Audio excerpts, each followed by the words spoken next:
Donc aujourd'hui, nous vous présentons le nouvel appareil instantané de Fujifilm, l'Instax SQ10.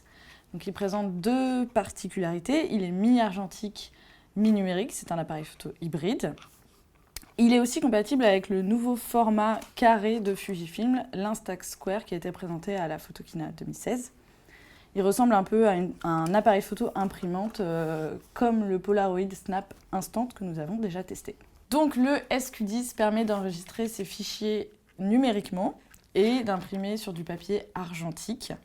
C'est en fait un mélange entre une imprimante Instax SP et un appareil photo instantané, tout simplement. Donc il profite surtout d'un mode manuel qui permet de corriger en amont ou a posteriori ces images, mais surtout de choisir les impressions.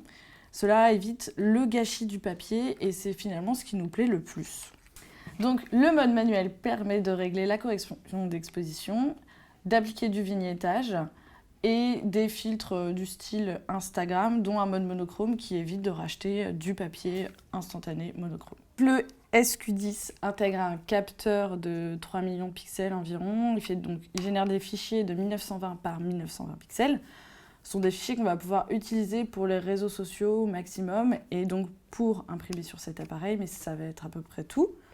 Sinon, la qualité du papier est encore ce qui se fait de mieux comparé au film Impossible Project ou à la technologie Zero Ink, notamment grâce à l'optimisation numérique, du coup, qui permet d'avoir un rendu bien plus précis.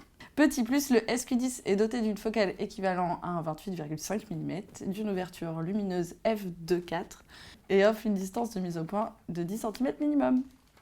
Effectivement, faire de l'instantané reste coûteux, mais au vu de l'engouement du Polaroid ces 2 dernières années, nous avons quand même peu de doutes quant au succès de l'Instax SQ10, puisqu'il est pertinent, simple d'utilisation. Il permet de retoucher ces images, de les sélectionner et de profiter de l'emblématique format carré.